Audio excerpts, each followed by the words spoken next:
40 வருஷத்துக்கு முன்னாடி எதிர்காலத்தில் ஏஐங்கிற செயற்கை நுண்ணறிவால மனுஷங்களுக்கு ஆபத்து வரா மாதிரி ஒரு படத்தை எடுத்து வச்சிருக்காங்கன்னு சொன்னா உங்களால நம்ப முடியுதா? டைட்டானிக், அவதார்னு பிரம்மாண்டமான படங்களை எடுத்த டைரக்டர் ஜேம்ஸ் கேமரூன் டைரக்ஷன்ல அர்னால்டு ஷ்வார்ஸ்நெகர் சிட்டி ரோபோட்டை விட மோசமான ஒரு சைபோக் ரோபோவா மிரட்டி இருக்கிற படம் தான் 1984ல ரிலீஸ் ஆன டெர்மினேட்டர். இப்ப லேட்டஸ்டா வந்திருந்த டெர்மினேட்டர் படங்களை நிறைய பேர் பார்த்திருப்பீங்க. ஆனா 1984லயே இப்படி ஒரு மாஸ்டர் பீஸ் படத்தை ஜேம்ஸ் கேமரூன் எடுத்திருக்காரு. அதுலயும் அர்னால்டு கிட்ட நிஜ ரோபோவே தோத்துடும், அந்த அளவு சைபோக் ரோபோட்டாவே மாறி இருப்பாரு. வாங்க டெர்மினேட்டர் படத்துக்குள்ள போய் அர்னால்டோட அதிரடியை பார்த்துட்டு வரலாம். 2029ல ஸ்கைநெட்ங்கிற அதிநவீன ஏஐ கம்ப்யூட்டர் மெஷின்ஸை கண்ட்ரோல் பண்ணி மனிதர்களுக்கு எதிராக சண்டை போட வைக்குது. அந்த போர்ல மெஷின்ஸோட கை ஓங்கி மனிதர்கள் அடிமைகளா மாறிட்டு இருக்கிற சமயத்துல தான் ஒருத்தன் அந்த போருக்கு தலைமை தாங்கி ஒரு கட்டத்துல இயந்திரங்களை தோக்கடிக்கிற ஸ்டேஜ் உருவாகுது. இதுக்கு காரணமா இருக்கிற அந்த மாவீரனோட பேரு ஜான் கானர். இந்த சூழ்நிலையில ஸ்கைநெட் குறுக்கு வழியில யோசிக்குது. ஜான் கானருங்கிற ஒருத்தன் வந்ததுனால தான் மனிதர்கள் தைரியமா மிஷின்ஸை எதிர்த்து போராட ஆரம்பிச்சிட்டாங்க.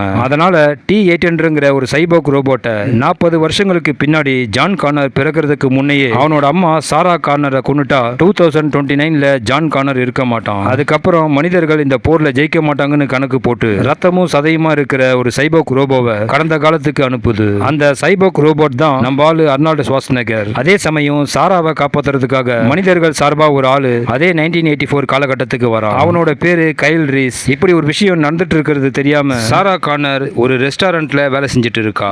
லாஸ் ஏஞ்சல்ஸ்ல வந்து இறங்குற அர்னால்டு ஷ்வார்ஸ்நெகர் முதல் வேலையா டெலிபோன் டைரக்டரியை பார்த்து சாரா கார்னரோட அட்ரஸை தேடுறான். ஆனா அதே பேர்ல 3 சாரா கார்னர் இருக்கிறத பார்த்து இதுல யார் அவன் தேடி வந்த சாரா கார்னர்னு கண்டுபிடிக்காம வரிசையா ஒவ்வொரு சாராவையும் போட்டு தள்ளிட்டு வரான். தொடர்ந்து 2 பேர் சாரா கார்னருங்கிற பேர்ல கொலையானதும் போலீஸ் நியூஸ் சேனல் மூலமா யார் பேரெல்லாம் சாரா கார்னரோ அவங்க எல்லாம் ஜாக்கிரதையா இருங்க, யாராவது ஃபாலோ பண்ற மாதிரி தெரிஞ்சா போலீஸுக்கு கால் பண்ணுங்கன்னு நியூஸ்ல சொல்றத ரெஸ்டாரண்ட்ல வேலை செஞ்சுட்டு இருக்கிற உண்மையான சாரா கார்னரும் பார்த்துட்டு இருக்கா. அதே சமயம் சாராவை காப்பாத்துறதுக்காக கைல் ரீஸும் அவளை தேடி வந்துட்டு இருக்கான். சாரா வேலையை முடிச்சிட்டு வீட்டுக்கு போயிட்டு இருக்கா. அப்ப அவளை யாரோ ஃபாலோ பண்ற மாதிரி இருக்கு. உடனே அவ பயத்துல பக்கத்துல இருக்கிற பப்புக்குள்ள நுழைஞ்சு அவ வீட்டுல தங்கி இருக்கிற அவ ஃப்ரெண்டுக்கு கால் பண்றா. அதே சமயம் சாரா வீட்டுக்குள்ள நுழையிற அர்னால்டு ஷ்வார்ஸ்நெகர் சாராவோட ஃப்ரெண்டு ஜிஞ்சரை சாரான்னு நினைச்சு போட்டு தள்ளிடுறான். அப்ப கரெக்டா அந்த நேரம் பார்த்து சாரா போன் பண்றா. போனை யாரும் எடுக்கலன்னதும் வாய்ஸ் மெசேஜ்ல பேசுறா. ஜிஞ்சர், நான் இங்க டெக்னாயர் பப்ல இருக்கேன், என்னை யாரோ ஃபாலோ பண்ற மாதிரி இருக்கு, நீ வந்து என்ன பிக்கப் பண்ணுன்னு சொல்றா. அவ எங்க பிக்கப் பண்றது, அவ மேல் லோகம் போய் 5 நிமிஷம் ஆச்சு. சாரா பேசுறத கேட்டதும்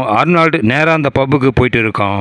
அதே சமயம் அங்க சாரா போலீஸுக்கு கால் பண்ணி, சார் என் பேரு சாரா கார்னர், என்னை யாரோ ஃபாலோ பண்றாங்க, நான் இங்க டெக்னாயர் பப்ல இருக்கேன், என்னை காப்பாத்துங்கன்னு சொல்றா. அந்த இன்ஸ்பெக்டர், பயப்படாதீங்க, நீங்க பப்ளிக் பிளேஸ்ல தான் இருக்கீங்க, உங்களுக்கு எதுவும் ஆகாது, தைரியமா இருங்க, எங்க ஆளுங்க அங்க வந்துட்டு இருக்காங்கன்னு சொல்லிட்டு இருக்கும்போது இங்க அர்னால்டு அந்த பப்புக்குள்ள நுழையும். அதே சமயம் கைல் ரீஸும் அந்த பப்புக்குள்ள தான் இருக்கான். அர்னால்டு அந்த கூட்டத்துல சாரா கார்னரை கண்டுபிடிச்சு அவ கிட்ட போனதும் கன் எடுத்து ஷூட் பண்ண போறான். அப்ப கைல் ரீஸ் துப்பாக்கியால அர்னால்ட தொடர்ந்து 3-4 தடவை சுட்டதும் அர்னால்டு கீழே விழுறான். அதை பார்த்து ஜனங்க எல்லாரும் அலறி அடிச்சு ஓடிட்டு இருக்காங்க. சாராவும் அவங்க கூடவே வெளியே ஓட பாக்குறா. கீழே விழுந்த அடுத்த நிமிஷம் அர்னால்டு எழுந்து நின்று எவன்டா என்ன சுட்டதுன்னு காண்டாகி அங்க இருக்கிற எல்லாரையும் சுட ஆரம்பிக்கிறான். அப்ப அதே இடத்துல ஒளிஞ்சிட்டு இருக்கிற சாராவை பார்த்துட்டு அவ கிட்ட போய் அவளை சுட போறான். பின்னாடியே வர கைல் ரீஸ் அர்னால்ட கேப் விடாம சுட்டுக்கிட்டே இருக்கான். அவன் எகிரி போய் வெளியே விழுறான். அதுக்கப்புறம் கைல் ரீஸ் சாரா கிட்ட உயிர் தப்பிக்கணும்னா என் கூட வான்னு அவளை கூட்டிட்டு ஓடுறான். பின்னாடியே அர்னால்டும் விடாம துரத்திட்டு வரான். அப்ப சாராவும் கைல் ரீஸும்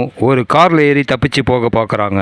ஆனா அப்பவும் செம ஸ்பீட்ல துரத்திட்டு வர அர்னால்டு கார் பேனட் மேல ஏறி கண்ணாடியை உடைச்சி கார்ல இருக்கிற சாராவை சாகடிக்க பாக்குறான். கைல் ரீஸ் காரை ரிவர்ஸ்ல வேகமா ஓட்டி ரோட்டுக்கு வெளியே நிக்கிற ஒரு போலீஸ் வண்டி இடிச்சிட்டு அங்கிருந்து எஸ்கேப் ஆகுறான். உடனே அந்த போலீஸ்காரர், இங்க ஒருத்தன் என் வண்டி இடிச்சிட்டு வேகமா போறான்னு கண்ட்ரோல் ரூமுக்கு கைல் ரீஸ் போற காரை பத்தி அடையாளம் சொல்லிட்டு இருக்காரு. நீ தள்ளியா, அவனை நான் பாத்துக்கிறேன்னு அர்னால்டு அந்த போலீஸ்காரனை அடிச்சு போட்டுட்டு அந்த காரை எடுத்துக்கிட்டு சாராவை தேடி போறான். அதே சமயம் முன்னாடி கார்ல போயிட்டு இருக்கிற சாரா கைல் ரீஸ் கிட்ட, யார் நீங்க, எதுக்காக அந்த ஆள் என்ன கொல்ல வரான், முதல்ல நாம போலீஸுக்கு போகலாம்னு சொல்றான். போலீஸால அவனை கண்ட்ரோல் பண்ண முடியாது, அவன் பாக்குறதுக்கு மனுஷன் மாதிரி இருப்பான், ஆனா அவன் ஒரு அட்வான்ஸ்டு ரோபோ, அவன் உன்னை கொல்றதுக்காக மட்டும்தான் இங்க வந்திருக்கான்னு கைல் ரீஸ் சாரா கிட்ட சொல்றான். அதோட சாரா கிட்ட ஜான் கார்னர் பத்தியும் எதிர்காலத்துல மெஷின்ஸ்க்கும் மனிதர்களுக்கும் நடக்கிற போரை பத்தியும் சொல்றான். சாராவால கைல் ரீஸ் சொல்றத கொஞ்சம் கூட நம்ப முடியல. அப்ப அந்த ஆளு எதிர்காலத்துல இருந்து வந்திருக்கானான்னு கேட்கிறா. ஆமா, அவன் 2029ல இருந்து வந்திருக்கான், அவன் மட்டும் இல்ல நானும் அங்க இருந்து தான் வந்திருக்கேன்னு சொல்றான். அவன் சொல்றது நம்புறதுக்கு கஷ்டமா இருந்தாலும் நடக்கிறதையெல்லாம் பார்த்தா சாராவால நம்பாம இருக்க முடியல. அதே சமயம் பின்னாடியே துரத்திட்டு வந்த அர்னால்டு இவங்க கிட்ட வந்துட்டான். உடனே அவன் கன் எடுத்து சரமாரியா சுட ஆரம்பிக்கிறான். பதிலுக்கு கைல் ரீஸும் திருப்பி சுட்டுக்கிட்டே வரான். வரான். இவங்க 2 பேரும் 2 பக்கத்துல இருந்து கன்ல மாத்தி மாத்தி சுட்டுக்கிட்டே வராங்க. இவங்களுக்கு நடுவுல ஒரு போலீஸ்கார் வேற வந்துட்டு இருக்கு. பயங்கரமான கார் சேசிங்க்கு அப்புறம் சாராவையும் கைல் ரீஸையும் போலீஸ் வளைச்சி பிடிக்கிறாங்க. ஆனா அர்னால்டு மட்டும் போலீஸ் கிட்ட மாட்டாம தப்பிச்சிடுறான். அதுக்கப்புறம் போலீஸ் சாரா கிட்ட அவ ஃப்ரெண்ட் இறந்ததை பத்தி சொன்னதும் அவ அழ ஆரம்பிக்கிறா. அப்ப ஒரு சைக்காலஜிஸ்ட் டாக்டர் வந்து கைல் ரீஸ் கிட்ட விசாரிச்சுட்டு இருக்காரு. அவன் எதிர்காலத்துல 2029ல இருந்து வந்திருக்கிறதா சொல்றான். யாரும் அவன் சொன்னதை நம்ப தயாரா இல்ல. அவனை ஒரு மென்டல் மாதிரி நினைச்சிட்டு இருக்காங்க. அதே சமயம் அர்னால்ட காட்டுறாங்க. அவன் குண்டடிப்பட்டு டேமேஜ் ஆன அவன் பாடி பார்ட்ஸ் எல்லாத்தையும் சரி பண்ணிட்டு சாராவை பிடிச்சு வச்சிருக்கிற போலீஸ் ஸ்டேஷனுக்கு வந்துட்டு இருக்கான். அங்க ஸ்டேஷனுக்குள்ள நுழைஞ்சதும் பேச்சே கிடையாது. கண்ணுல பட்டவங்க எல்லாரையும் தாறுமாறா சுட ஆரம்பிக்கிறான். துப்பாக்கி சத்தம் கேட்டதும் கைலுக்கும் சாராவுக்கும் தெரிஞ்சிருச்சு வந்திருக்கிறது அவன் தான். 2 கன்னை வச்சுக்கிட்டு அர்னால்டு அந்த போலீஸ் ஸ்டேஷனே நாசம் பண்ணிட்டு இருக்கான். அந்த கேப்ல கைல் ரீஸும் சாராவும் அங்கிருந்து அவன் கண்ணில் மாட்டாம தப்பிச்சு ரொம்ப தூரத்துல இருக்கிற ஒரு மோட்டல்ல போய் தங்குறாங்க.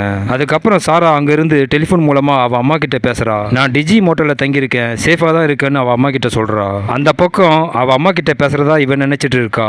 ஆனா அர்னால்டு சாராவோட அம்மாவை கொன்னுட்டு அவங்க வாய்ஸ்ல பேசி சாரா இருக்கிற இடத்த தெரிஞ்சுக்கிட்டு நேரா சாராவை தேடி வந்துட்டு இருக்கான். அதே சமயம் இங்க கைல் ரீஸ் அர்னால்ட அட்டாக் பண்றதுக்காக நிறைய பைப் வெடி குண்டுகளை செஞ்சு வச்சிட்டு இருக்கான். மறுநாள் காலையில சாராவும் கைல் ரீஸும் அங்கிருந்து கிளம்ப போறாங்க. அப்ப கரெக்டா அந்த இடத்துக்கு அர்னால்டு வந்துட்டான். அவனை பார்த்ததும் அங்க இருக்கிற நாய் பயங்கரமா குறைக்குது. அதை கேட்டதும் கைல் உஷாராயிடுறான். அர்னால்டு ரூமுக்குள்ள வரதுக்குள்ள அங்க இருக்கிற ஒரு காரை எடுத்துட்டு தப்பிக்க பாக்குறான். ஆனா அர்னால்டு குறுக்க வந்து அவனை சுட ஆரம்பிக்கிறான். அவனை இடிச்சு கீழே தள்ளிட்டு கைல் அங்கிருந்து வேகமா கார்ல போயிட்டு இருக்கான். அவன் போயிட்டானா இவன் சும்மா விட்டுடுவானா? உடனே அர்னால்டு அங்க இருக்கிற ஒரு பைக்கை எடுத்துக்கிட்டு செம ஸ்பீட்ல துரத்திட்டு போறான். அவங்க கிட்ட போனதும் மிஷின் கன் எடுத்து சரமாரியா சுட ஆரம்பிக்கிறான். கைல் பதிலுக்கு அர்னால்டோட பைக் மேல ஒவ்வொரு பைப் வெடி குண்டா கொளுத்தி போட்டுட்டு இருக்கான். ஆனா அதையெல்லாம் அசால்ட்டா தட்டி விட்டுட்டு அர்னால்டு பைக்ல விடாம அவங்கள துரத்திட்டே வரான். ஒரு கட்டத்துல சாரா அர்னால்டோட பைக் இடிச்சு அவனை கீழே தள்ளி விடுறா. அதே சமயம் அவ ஓட்டிட்டு இருந்த காரும் ஆக்சிடென்ட் ஆகி தலைக்குப்புற கவிழ்ந்துடுது.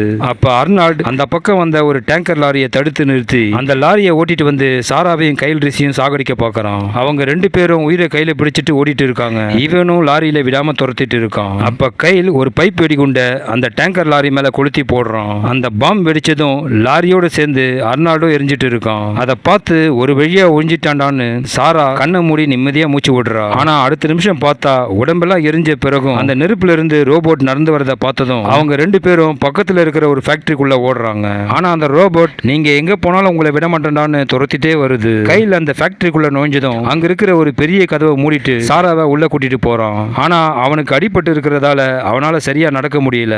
அப்ப அந்த ரோபோட் இரும்பு கதவை உடைச்சுக்கிட்டு அவங்க கிட்ட வந்துடுச்சு. உடனே கைல் சாராவை தூரமா போக சொல்லிட்டு ஒரு இரும்பு தடி எடுத்து அந்த ரோபோட்டை அடின்னு அடிக்கிறான். அது எல்லா அடியையும் வாங்கிக்கிட்டு திருப்பி கையில ஒரே ஒரு அடிதான் அடிக்குது. ஆளு எகிரி போய் விழுறான். அப்பவும் அந்த ரோபோட் கையில சாகடிக்கிறதுக்காக அவன் கிட்ட வருது.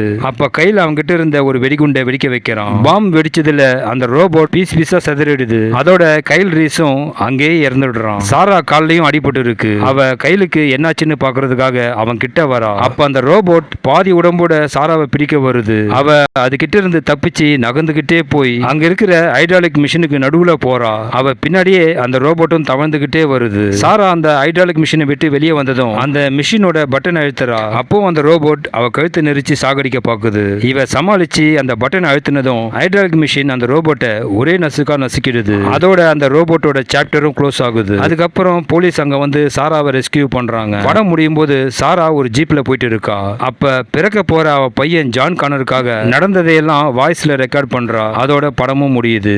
ஓகே ஃப்ரெண்ட்ஸ், டெர்மினேட்டர் பார்ட் 1 படத்தை நிறைய பேர் பார்த்துருக்க மாட்டீங்க. பார்க்காதவங்க இந்த படத்தை ட்ரை பண்ணி பாருங்க. Must watch movie. நெக்ஸ்ட் ஒரு சூப்பரான மூவியோட உங்க எல்லாரையும் வந்து சந்திக்கிறேன். அன்டில் தென், தேங்க்யூ, பாய்.